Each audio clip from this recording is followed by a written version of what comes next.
નમસ્કાર તાલીમાર્થી બહેનો. પ્રથમ વર્ષ DLED 1 કોર્સ 4 બના વર્ગની અંદર આપ સર્વેનું સ્વાગત કરું છું. કોર્સ 4 બ પ્રોફિશિયન્સી ઇન ઇંગ્લિશ અંગ્રેજીમાં પ્રાવીણ્ય, જેમાં 4 યુનિટમાંથી આપણે અત્યારે ત્રીજા યુનિટની ચર્ચા કરી રહ્યા હતા, રીડિંગ સ્કિલ. ગઈકાલે આપણે concept of reading, process of reading વિશેની વાત કરી. આજે આપણે ટાઈપ્સ ઓફ રીડિંગ એટલે કે વાંચનના પ્રકાર વિશે સમજ મેળવવાના છીએ. ટાઈપ્સ ઓફ રીડિંગ વાંચન કૌશલ્ય જે છે એના પ્રકારો. વાંચન કૌશલ્યના 2 પ્રકાર છે. એક રીડિંગ અલાઉડ મુખ વાંચન અને બીજો રીડિંગ સાયલન્ટલી એટલે કે શાંત વાંચન. હવે મુખ વાંચન એટલે શું અને શાંત વાંચન એટલે શું એના વિશેની આપણે સમજ મેળવીએ. અલાઉડ રીડિંગ એટલે કે મુખ વાંચન, આપણે જે મોટેથી વાંચન કરીએ છીએ એમ. લેખિત કે મુદ્રિત સંકેતોનું ધ્વનિ સંકેતમાં પ્રકટીકરણ થવું તે વાંચન, અને તેને મોટા અવાજે રજૂ કરવું તેને મુખ વાંચન કહેવામાં આવે છે.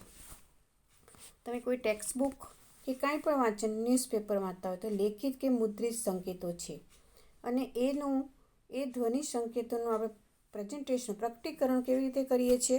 મોટા અવાજે બોલીને વાંચીએ છીએ. અત્યારે હું જે બોલી રહી છું અને જે ડેફિનેશન વાંચી રહી છું તો એ શું છે? મુખ વાંચન. વર્ગમાં સામાન્ય રીતે શિક્ષક વાંચે અને પછી વિદ્યાર્થી તે પ્રમાણે મોટેથી વાંચે તે મુખ વાંચન છે. તમને મુખ વાંચન એટલે શું એવું પૂછવામાં આવે તો ત્યારે તમારે એક વાક્યના પ્રશ્નમાં આ ખાસ પૂછાય છે, એટલે મોસ્ટ IMP છે. મુખ વાંચન એટલે શું? તો લેખિત કે મુદ્રિત જે છે એ બાબતોને એ ધ્વનિ સ્વરૂપે પ્રકટીકરણ જે છે મોટેથી કરવામાં આવે છે, જેને મુખ વાંચન કહેવામાં આવે છે. મુખ વાંચનથી વિદ્યાર્થીમાં ભાષાના આરોહ અવરોહ એટલે કે આરોહ અવરોહને ઇંગ્લિશમાં ઇન્ટોનેશન કહેવામાં આવે છે. ઉચ્ચાર એટલે પ્રોનાઉન્સિએશન, લય એટલે કે સ્પીડ, ભાર એટલે કે સ્ટ્રેસ, તાલ એટલે કે રિધમની સુટેવ કેળવી શકાય છે. વિદ્યાર્થીએ તમે જ્યારે લેસન આપશો ત્યારે મુખ વાંચન કેવી રીતે કરવું જોઈએ? The students we read the lesson with intonation, ત્યારે તમારે આ હેતુ લખવાનો થાય કે the student will read the lesson with intonation, pronunciation, speed, stress, rhythm. તો વિદ્યાર્થીએ વાંચન કેવી રીતે મુખ વાંચન કરવું જોઈએ? તો કે આરોહ અવરોહ, ઉચ્ચાર એટલે કે પ્રોનાઉન્સિએશન જે છે સાચા કરવા જોઈએ. સ્પીડ જે છે વિદ્યાર્થીની કક્ષા પ્રમાણેની હોવી જોઈએ. નાના ધોરણમાં રીડિંગ કરતા હોય તો એ ધીમે ધીમે બાળક સમજી શકે એ રીતની સ્પીડ રાખવી જોઈએ. સ્ટ્રેસ, ક્યાંક તમારે ભાર મૂકવો પડે શબ્દ ઉપર. તાલ, રિધમ અને ટેવ કેળવવી જોઈએ. અને આરોહ અવરોહ, ક્યાંક પ્રશ્નાર્થ હોય ત્યારે તમે સીધું વાંચન ના કરી શકો. What is your name? તો ત્યાં તમારે આરોહમાં પ્રશ્નાર્થ પૂછવું પડે. તો ત્યારે તમે એવું ના બોલાય કે વોટ ઇઝ યોર નેમ, તો એ સીધું વાક્ય કહેવાય. અને સીધું વાક્ય છે એમાં પ્રશ્નાર્થ, this is a table.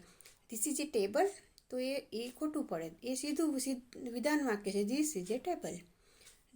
Is this A table, તો ત્યાં તમારો આરોહ અવરોહ છે એમાં ફેરફાર થાય છે. તે માટે શિક્ષક તરીકે આપણે યોગ્ય મહાવરો કેળવવો જરૂરી બને છે. મુખ વાંચનથી વિદ્યાર્થીની સંભાષણ કથન જે કૌશલ્ય છે એના માટેનો એક બીજો શબ્દ જે છે સંભાષણ. તો સંભાષણની ક્ષમતા ખીલે છે, કથન કૌશલ્ય વિકસે છે તથા આત્મવિશ્વાસ પણ વધે છે. અંગ્રેજી વાંચનમાં ઝડપ અને ભાવવાહિતા વધે તે માટે વિદ્યાર્થીઓને માતૃભાષામાં ભાવવાહી મુખ વાંચનની ટેવ પાડવી જોઈએ. અંગ્રેજી ભાષાનું આપણે જ્યારે શીખવતા પહેલાં ગુજરાતીની અંદર એને મુખ વાંચન કરાવતા તમે પ્રેક્ટિસ આપો તો એના લીધે તેને ઇંગ્લિશમાં પણ એની વાંચનની ઝડપ અને ભાવવાહિતા વધશે.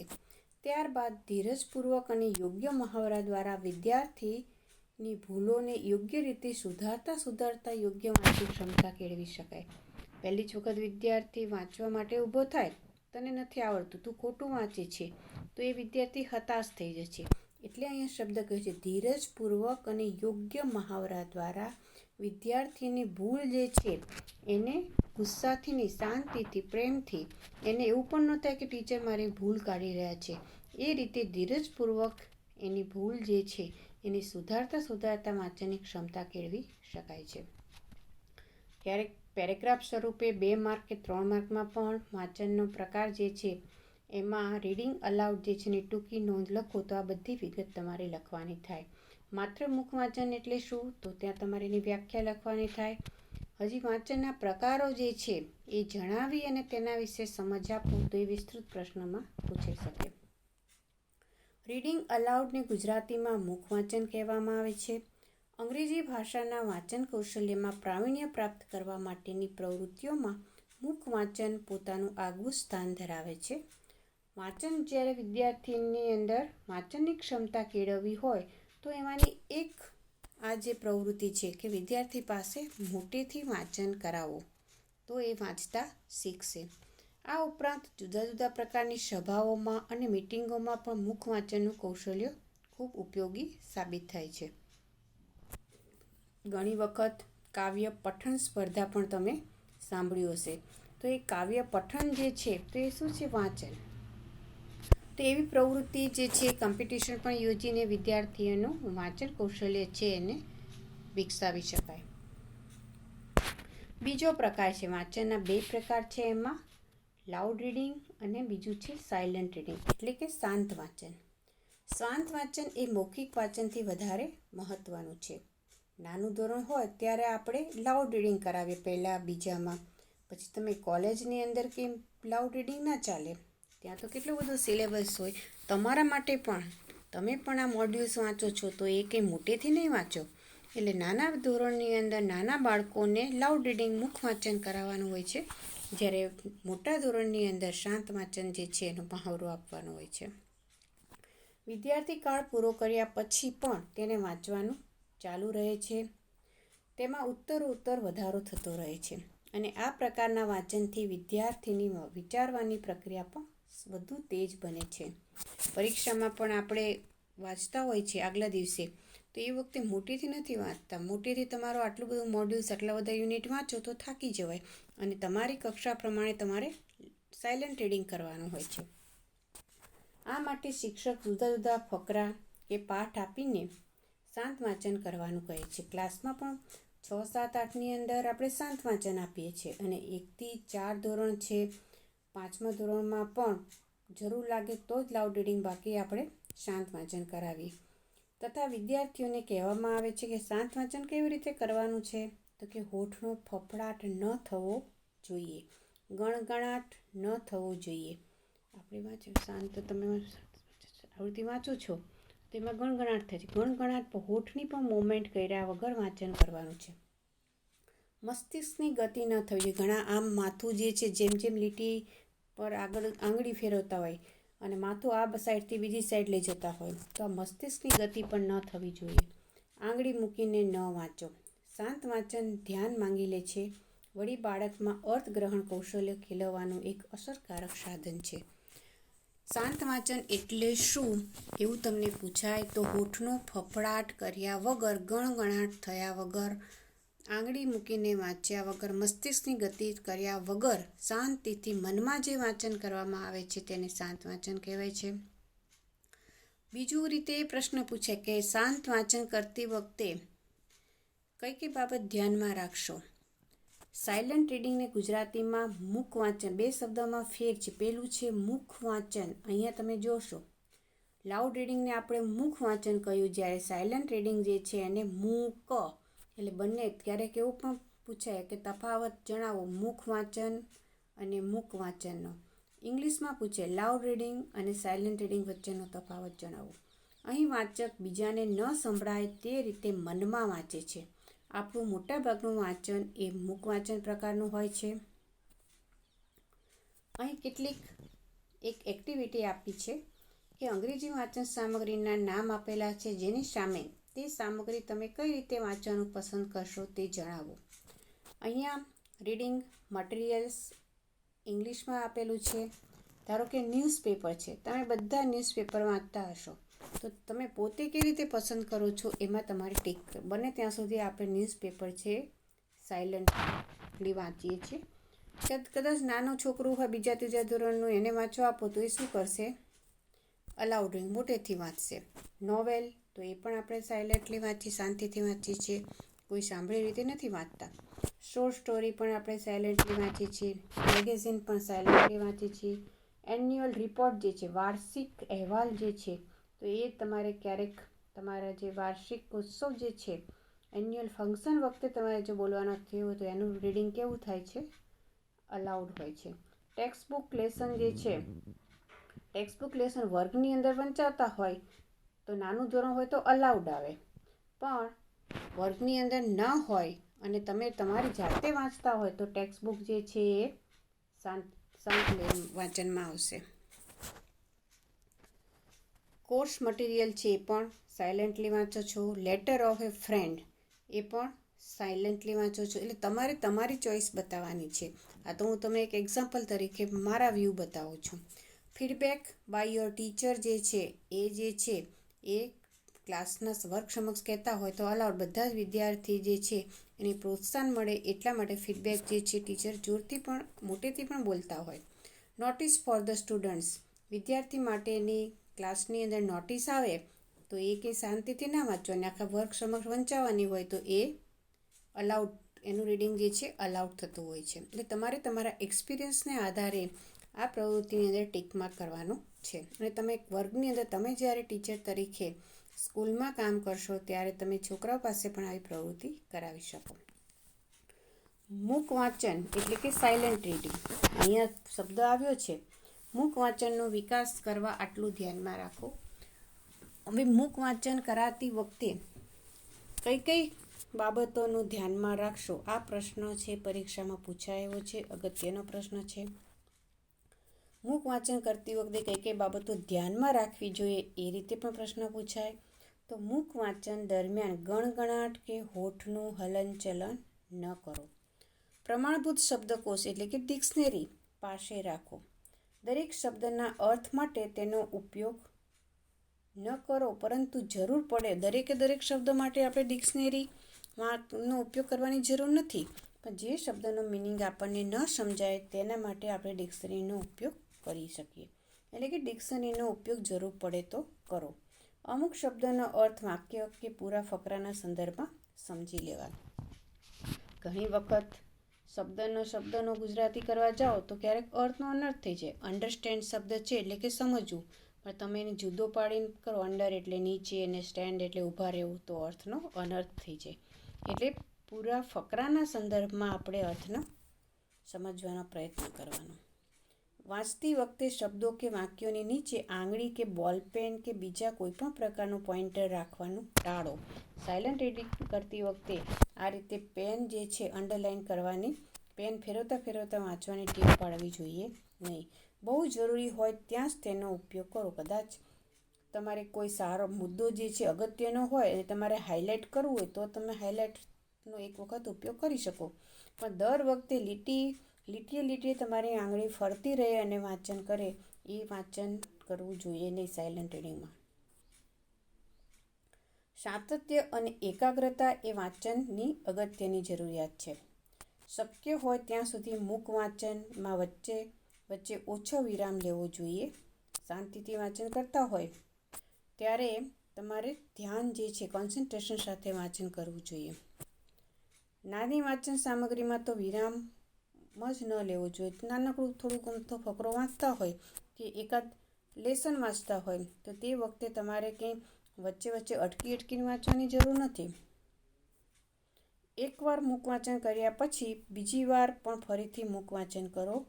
આ બંને વાંચનમાં અર્થગ્રહણમાં તફાવત જોવા મળે છે. તમે પહેલી વખતે કોઈ ફકરો વાંચો અને ન સમજાય તો તમે બીજી વખત વાંચશો તો તમને ફેર લાગશે, અર્થગ્રહણમાં ફેર લાગશે. પહેલી વખતે તમે સમજ્યા નથી તો બીજી વાર વાંચવાથી તમારું અર્થગ્રહણ વધશે.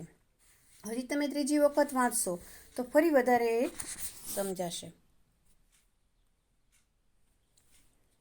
ઇંગ્લિશ રીડિંગ ક્લબ, અંગ્રેજી વાંચન મંડળ. આ લોંગ ક્વેશ્ચનમાં પૂછાય છે. ઇંગ્લિશ રીડિંગ ક્લબ જે છે એની પ્રવૃત્તિઓ જણાવો. English reading club is a group of students and teachers who read, review and discuss variety of text among themselves regularly. તો આ જે છે એક વાંચન મંડળ જે છે અને એ વાંચન મંડળની અંદર ઇંગ્લિશ રીડિંગ ક્લબ છે જેમાં વિદ્યાર્થી હોય છે સભ્ય અને શિક્ષક પણ હોય છે કે જ્યાં તેઓ વાંચે છે, એકબીજાના રિવ્યૂ લે છે, ચર્ચા કરે છે. અને આ રીતે તમે સ્કૂલની અંદર પણ આવું અંગ્રેજી ભાષાનું જે છે એ રીડિંગ ક્લબ બનાવી શકો. Following are the steps to form and manage a reading club. તો રીડિંગ ક્લબ જે છે એ બનાવવું હોય તો એનું મેનેજ કેવી રીતે કરવું અને એના કેવી રીતે રચના કરવી એના પગથિયાં આપવામાં આવેલા છે. Following are the steps to form and manage reading club. તો પહેલું જે છે, invite your classmates to join English reading club at the beginning of the academic year. વર્ષની જે શરૂઆત છે એમાં તમારા સહઅધ્યાયીઓ જે છે એ સહઅધ્યાયીઓને આવકારો આ રીડિંગ ક્લબની અંદર, એમને ઇન્વોલ્વ કરો. બીજું, enrol there names and details like mobile number. અને એમનું જે આખું રીડિંગ ક્લબ બનાવો, ધારો કે 25 વિદ્યાર્થીઓ જે છે એનું રીડિંગ ક્લબ બનાવે કે 50 કે 25, ધારો કે તમે ફર્સ્ટ યરના જે વિદ્યાર્થીઓ છે એનું રીડિંગ ક્લબ બનાવવાનું થયું હોય તો દરેક વિદ્યાર્થી જે છે એનું નામ અને ડિટેલ્સ કઈ કે મોબાઈલ નંબર, ઈમેલ એડ્રેસ, એનું એક રજિસ્ટર નિભાવવાનું અને એમાં એ બધી વિગત લખવાની. They will be the members of your English reading club. અને આ જે સભ્યો છે, ધારો કે ફર્સ્ટ યરનું ઇંગ્લિશ રીડિંગ ક્લબ છે, તમારું જેટલા પણ વિદ્યાર્થીઓનું એડમિશન થયું છે એ બધા જ વિદ્યાર્થીઓના રોલ નંબર, વિદ્યાર્થીનું નામ, વિદ્યાર્થીનું ઈમેલ એડ્રેસ, જરૂર લાગે તો તમે એનો ફોટોસ જે છે, એનું ઘરનું એડ્રેસ પણ જે છે એ રીતનું આખું રજિસ્ટર બનાવી શકાય. Plan the first meeting with the members of reading club. પહેલી દરેક વિદ્યાર્થીનું જે રજિસ્ટર નિભાવ્યું પછી એની એક મીટિંગ બનાવો અને એના માટેનું આયોજન કરો. પહેલી મીટિંગ માટે plan the first meeting with the members of reading club. સભ્યો સાથે એના શિક્ષક જે છે એ સાથે આખો મીટિંગ જે છે એનું આયોજન કરો. ઇન ધ ફર્સ્ટ મીટિંગ, પહેલી મીટિંગમાં શું કરવાનું? Invite your members to suggest activities, share your plans as well. જ્યારે આ ગ્રુપ જે છે એની પહેલી મીટિંગ કરીએ ત્યારે બધી વાત કરવામાં આવે કે આપણે અંગ્રેજી વાંચન મંડળનું એક આ મંડળ બનાવ્યું છે, ઇંગ્લિશ રીડિંગ ક્લબ બનાવ્યું છે, તમે બધા એના સભ્યો છો. જે કંઈ ટીચર જે છે એ ઇન્વોલ્વ થયા હોય એ પણ પોતાનો પરિચય આપે અને વિદ્યાર્થીઓને એવું કહેવામાં આવે કે તમારે પાસે જે કંઈ એક્ટિવિટીઝ છે એનું તમારે સજેશન કરવાનું છે. કઈ એક્ટિવિટી આપણે કરી શકીએ. શિક્ષક પણ સજેસ્ટ કરશે અને વિદ્યાર્થીમાંથી પણ એક સજેશન છે લેવામાં આવશે અને એનું પ્લાનિંગ કરવામાં આવે. Create some rules for your club. હવે કોઈ પણ મંડળ બનાવીએ તો એના કેટલાક નિયમો, રૂલ્સ એટલે કે એના નિયમો બનાવવામાં આવે છે, તો એના નિયમો તૈયાર કરો. ફોર એક્ઝામ્પલ, ઉદાહરણ તરીકે મેમ્બરશીપ રૂલ્સ, તો એટેન્ડન્સ રૂલ્સ. એક તો તમે એના સભ્યો છો તો એ સભ્ય તરીકેની તમારી જે કંઈક જે ફરજો છે એનું એને ધ્યાન દોરો કે ભાઈ આપણે મીટિંગ છે 10 થી 11 રાખી છે તો એ દરમિયાન નિયમિત બધાએ હાજર રહેવાનું. કોઈ વિદ્યાર્થી એટેન્ડન્સ એટલે કે એની હાજરીનો નિયમ, ભાઈ 50 વિદ્યાર્થીઓ છે તેમાંથી 45 વિદ્યાર્થી હાજર થયા તો એની નોંધ લેવાવી જોઈએ કે એટેન્ડન્સ જે છે, હાજરી જે છે એની નોંધ લેવાવી જોઈએ. ડિસ્કશન રૂલ્સ, પછી ચર્ચાના જે છે નિયમો. ઘણી વખત ચર્ચા કરીએ અને કોઈ એક વિદ્યાર્થી બોલતા હોય ત્યારે બીજા વિદ્યાર્થી શાંતિથી સાંભળવાનું, કોઈ એક ગ્રુપ બોલતું હોય ત્યારે બીજાએ સાંભળવાનું. તો વચ્ચે બોલીને અથવા કોઈની વાત જે છે, ઘણી વખત તમે ટીવીમાં પણ ચર્ચા જોતા હશો તો એકબીજાની વાતને કટ કરી નાખતા હોય છે, તો એવું નહીં. તો ડિસ્કશન જે છે એના નિયમો, એક વિદ્યાર્થી વાત પૂરી કરે પછી બીજો વિદ્યાર્થી છે પોતાની રજૂઆત કરે, તો એના ચોક્કસ નિયમો બનાવવામાં આવે.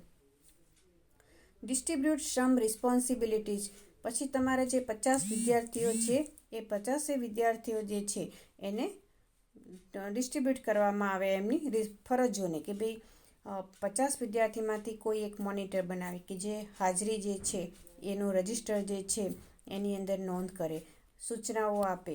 તો એ દરેક વિદ્યાર્થી, પછી બેઠક વ્યવસ્થા માટેની મીટિંગનું એન્કરિંગ કોણ કરશે, તો દરેક વિદ્યાર્થીને અલગ અલગ એની રિસ્પોન્સિબિલિટીઝ આપવામાં આવે.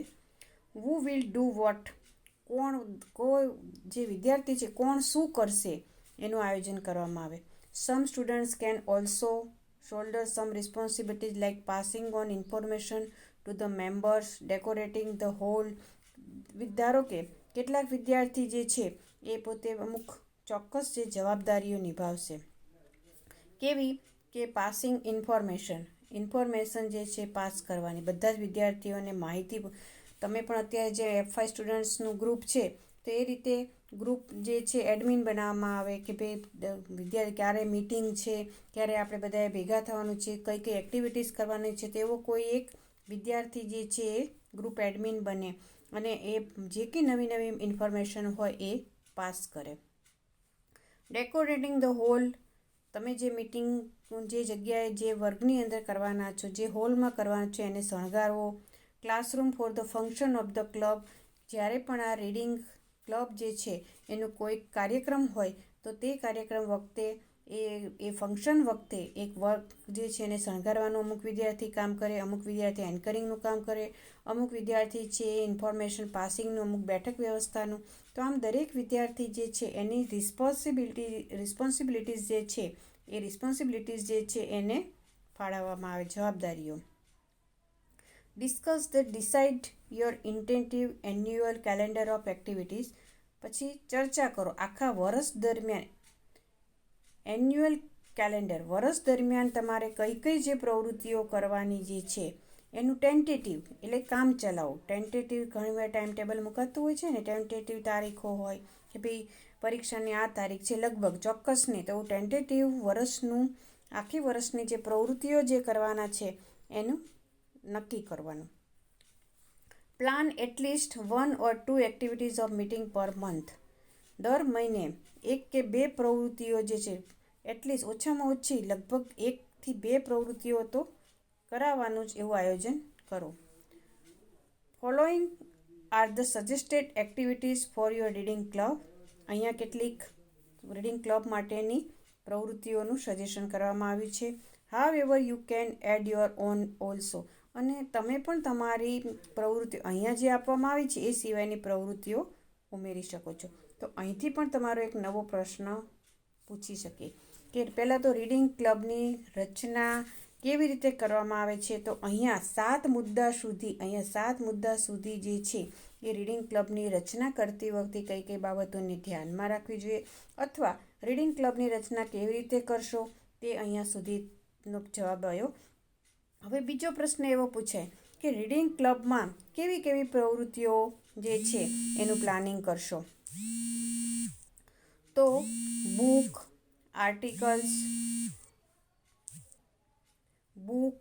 Article, story review presented by a member and a discussion on it. તો એમાં પુસ્તક જે છે, આર્ટિકલ મતલબ કે લેખ છે, સ્ટોરી જે છે તમે જે બધા વિદ્યાર્થીઓને અલગ અલગ નાની નાની વાર્તાઓ વાંચવા આપી હોય તો દરેક વિદ્યાર્થી જે છે એને સ્ટોરી વાંચી છે, એના રિવ્યૂ જે છે એનું પ્રેઝન્ટેશન કરે by member and discuss on it, અને એની ઉપર ચર્ચા કરવામાં આવે. Publishing a collection of English book reviews. English book જે છે, અંગ્રેજી ચોપડી જે છે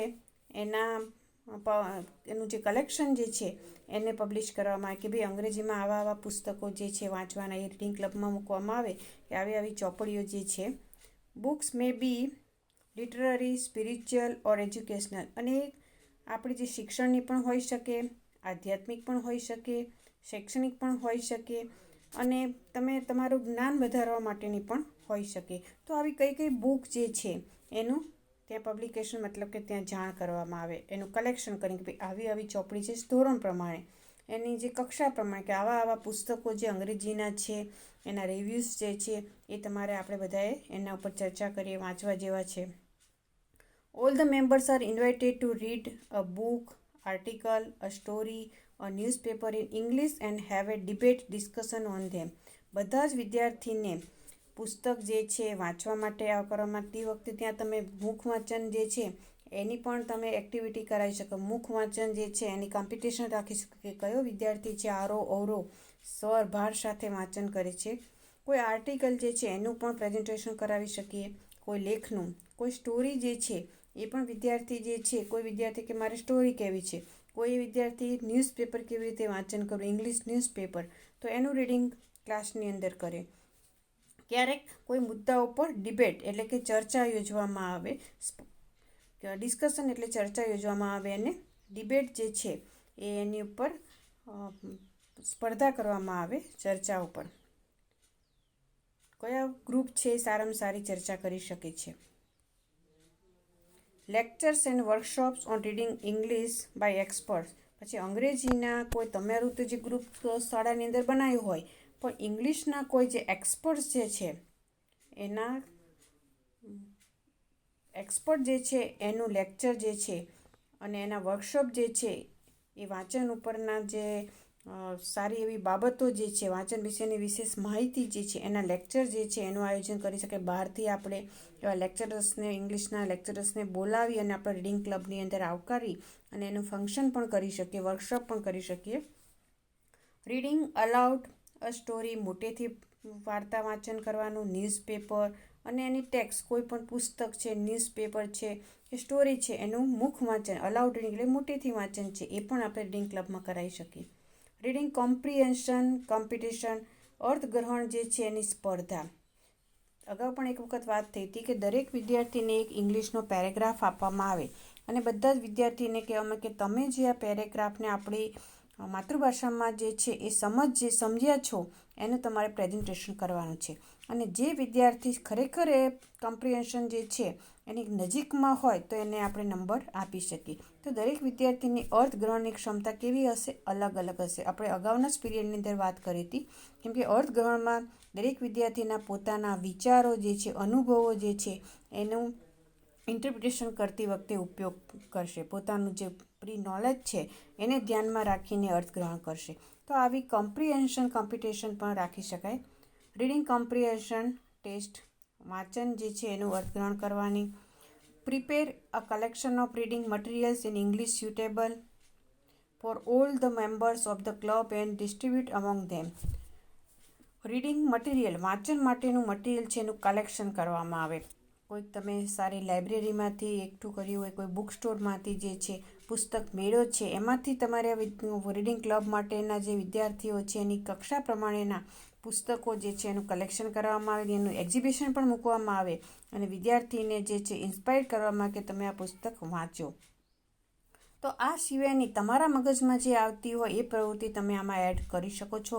સ્ટાર્ટિંગમાં જ આપણે વાત કરી કે અહીંયા જે પ્રવૃત્તિ આપી છે રીડિંગ ક્લબ માટેની, એ સિવાયની તમે બધા જ અલગ અલગ સ્કૂલમાંથી અભ્યાસ કરીને આવ્યા છો, તો તમારી શાળાની અંદર અંગ્રેજી વિષયની અંદર જે કામ થતું હશે તે સંદર્ભમાં તમે પણ તમારી અલગ પ્રવૃત્તિઓ છે એ ભલે અહીંયા મોડ્યુલમાં ન આપી હોય તો તમે એ સજેશન કરી શકો છો.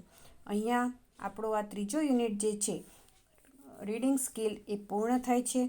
સમરી એટલે કે સારાંશ જે આપ્યું છે એને જરા જોઈ લઈએ કે આ યુનિટમાં તમે શું શીખ્યા. Reading is an art. વાંચન એક કલા છે.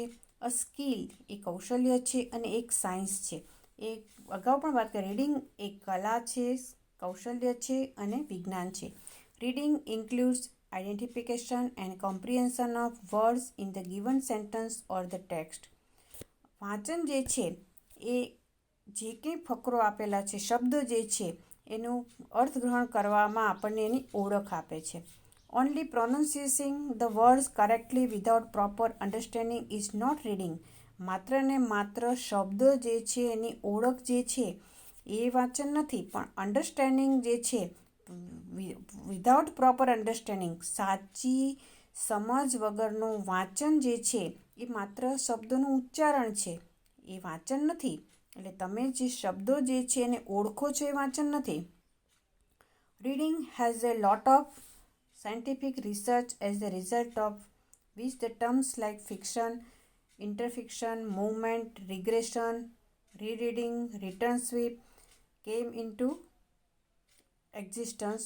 These terms help a reader to increase the speed of reading as well as the quality of comprehension in any language. કોઈ પણ ભાષાની અંદર જે છે એ વાંચન જે છે તો એમાં તમારી મૂવમેન્ટ જે છે, પછી શબ્દો જે છે એનું કેવી રીતે તમે અમુક શબ્દો જે છે એ આપણે આરોહ અવરોહ સાથે બોલે છે. અમુક શબ્દ જે છે પ્રશ્નાર્થનું વાક્ય હોય તો આપણે પ્રશ્નનો હાવભાવ આવવો જોઈએ. તો આ વાંચન જે છે એ એક આખી કળા છે. Reading skill has also many sub skills to be mastered in order to become a good reader. વાંચનના જે છે એના પેટા જે પ્રકાર આપવામાં આવ્યા હતા, આપણે જોયું કે વાંચનના 2 પ્રકારમાં તો અર્થગ્રહણ અને અભિવ્યક્તિનું. ગ્લોબલ એન્ડ લોકલ કોમ્પ્રિહેન્શન, વૈશ્વિક રીતે local and comprehension, note taking, guessing the meaning, predicting etcetera. તમારે આ પ્રશ્ન એક સારાંશ છે. આ પ્રશ્ન કંઈ પરીક્ષામાં પૂછવાનો નથી એટલે તમે એનું ટેન્શન ના કરતા. બધું અંગ્રેજીમાં છે, બેન અમારે અંગ્રેજીમાં લખવાનું. Predicting etcetera. Reading is basically of 2 types of reading aloud. આપણે ખાસ તો વાંચન જે છે એનો કોન્સેપ્ટ, એની પ્રોસેસ અને વાંચનના જે પ્રકારો જે છે અને રીડિંગ ક્લબ, આટલા મુદ્દા જે છે અગત્યના છે. Both have there on importance in our lives and English language. અંગ્રેજી ભાષાની અંદર અને આપણા જીવનની અંદર વાંચન જે છે એનું મહત્ત્વ છે. Teaching learning as well. According to our purpose of reading one choose any one out of this two. એ એકોર્ડિંગ ટુ અવર આપણા હેતુ પ્રમાણે આપણે 2 પ્રકારમાંથી કોઈ એક પ્રકાર જે છે સાયલેન્ટ રીડિંગ કે અલાઉડ રીડિંગ આપણે પસંદ કરી શકીએ. જેવું આપણું વાંચન, રિપોર્ટનું વાંચન હોય ત્યારે આપણે પસંદગી છે લાઉડ રીડિંગની કરીએ છીએ, ફીડબેક હોય તો લાઉડ રીડિંગ કરીએ છીએ, અને આપણે પરીક્ષાનું વાંચન કરતા હોય ત્યારે સાયલેન્ટ રીડિંગ કરીએ છીએ. English reading skill can be engage through according to our purpose of reading one choose any one out of these two. English reading skill can be enhanced through many kinds of activities, tasks based on reading skill. અંગ્રેજી વાંચનનું કૌશલ્ય જે છે એ ઘણી બધી પ્રવૃત્તિઓ ઉપર ભાર મૂકી શકે છે. One of the best activities one can do in school or college to become a good reader of English is in English reading club. તો એમાં કોઈક વિદ્યાર્થી છે એ પોતે રીડિંગ ક્લબમાં સારામાં સારું વાંચન કરવાનું પણ વધારે પસંદ કરતો, અને વાંચન કરવાની જે સારામાં સારી પ્રવૃત્તિ જે છે એની ઉપર ભાર મૂકતો હોય અને એ કરી શકતો હોય. કોઈ વિદ્યાર્થી ખૂબ સારું વાંચન કરી શકતો હોય. School college become a good reader of English is English reading club. Reading ક્લબની અંદર કોઈ વિદ્યાર્થી સારામાં સારું પરફોર્મન્સ કરતો હોય, એનું પ્રેઝન્ટેશન સારું હોય તો એ ભવિષ્યમાં ઇંગ્લિશ ન્યૂઝ રીડર તરીકેનો પણ રોલ જે છે આપણે ટીવીમાં જોઈ છે તો એ કરી શકે. તો આ દરેકની પોતાની કેપેસિટી છે. તો કોઈ વિદ્યાર્થી જે વાંચન પર ભાર મૂકતા હોય, કોઈક જે કથનમાં તમે જો છો આ રિપોર્ટરો જે છે એ કેટલી એની પ્રવાહિતા જોવા મળે છે. આ સમાચારના જે છે કોઈ પણ જગ્યાએ પહોંચી ગયા હોય ને ત્યાંનો આપણને જે કંઈ અહેવાલ છે એની અહેવાલની રજૂઆત જે ફટાફટ બોલતા હોય છે તો એ એક કળા છે કે તાજે તાજું જાણે કે આપણે ત્યાં જ પહોંચી ગયા હોય. ક્યાંક તોફાન આવ્યું હોય, ક્યાંક ઇલેક્શનનું કામ ચાલતું હોય, ક્યાંક કંઈક ધરતીકંપ થયો અને ક્યાંક કંઈક અકસ્માત થયો અને ત્યાંનું જે રિપોર્ટિંગ કરતા હોય છે કેટલું બધું આપણને જાણે લાઈવ બતાવતા હોય છે કે આપણને એ ત્યાં પહોંચાડી દે છે માનસિક રીતે. એટલી એની પ્રેઝન્ટેશન જે છે એનું સ્કિલ હોય છે. તો આવી રીતે તમે રીડિંગ ક્લબમાં ભાગ લેતા હોય તો ક્યારેક તમે આવા પ્રેસ રિપોર્ટર પણ બની શકો છો, ક્યારેક તમે ન્યૂઝ રીડર પણ બની શકો. Club creates a group of students and teachers interested in reading English and improves their reading skill. અને આ રીતે તમે રીડિંગ ક્લબના સભ્ય બનીને તમે તમારું પોતાનું વાંચન કૌશલ્ય છે એને સુધારી શકો છો. These members of the group read, review. અને આ સભ્યો છે આપણે આ યુનિટમાં જોયું કે રીડિંગ ક્લબની અંદર સભ્યો વાંચે છે, રિવ્યૂ જણાવે છે, ડિસ્કસ કરે છે, variety of materials in English in their meetings and also organize various other activities that enhances reading skills in English. એટલે અંગ્રેજી વાંચન માટેની આ જે રીડિંગ ક્લબ છે એમાં ઘણી બધી એવી પ્રવૃત્તિઓ દ્વારા વિદ્યાર્થીઓનું વાંચન કૌશલ્ય વિકસી શકે છે. તમારી પ્રગતિ ચકાસવાના પ્રશ્ન છે એ પણ તમારે પરીક્ષાની અંદર પૂછાતા હોય છે. એટલે તમે જે નોટબુક્સ કે ચોપડો ફૂલસ્કેપ ચોપડો બનાવ્યો હતો ત્યાં તમારે એ પણ લખવાના થશે. ચેક યોર પ્રોગ્રેસમાં સે whether the following sentences are true or false and discuss. અહીંયા કેટલાક વિધાનો આપ્યા છે તો તમે જે આખો યુનિટ વાંચશો એને આધારે તમારે ખરા ખોટા કરવાના છે. Reading is only N art, તો તમે વાંચશો ત્યારે તમને આ વિધાન મળશે અને એ તમારી જાતે જ કરવાનું છે. Regression is very similar to reading, reading means to read, એટલે તમે સમરીવાળો ફકરો છે. અહીંયા જે વિધાનો આપ્યા છે એવા પરીક્ષામાં કે અંગ્રેજીના કે આવા વિધાનો પૂછાતા નથી, પણ તમે શું સમજ્યા છો એની ચકાસણી માટે આ વિધાનો મૂકવામાં આવેલા છે. સેલ્ફ ઇવેલ્યુએશન, પરીક્ષામાં આપણે લેખિત પેપર જે છે એ લખવાના થાય છે. એમાં વાંચન એક વિજ્ઞાન છે, સમજાવો. તો અહીંયા તમારે વાંચનનું જે મહત્ત્વ જે છે એ સમજાવવાનું થાય છે. આ લોંગ ક્વેશ્ચનમાં પૂછાય. વાંચન mention main types of reading, તમારે અંગ્રેજીનું પણ આ લખાણ વાંચવાનું છે, કેમ કે એક વખત 2 વર્ષ એવું થયું હતું કે બોર્ડના પેપર છે ટોટલી ઇંગ્લિશમાં આવા પ્રશ્ન પૂછાય તો જવાબ ભલે તમે ગુજરાતીમાં લખો, પણ અહીંયા જે ગુજરાતી આપવામાં આવે છે આવું ગુજરાતી આપવામાં આવ્યું નહોતું.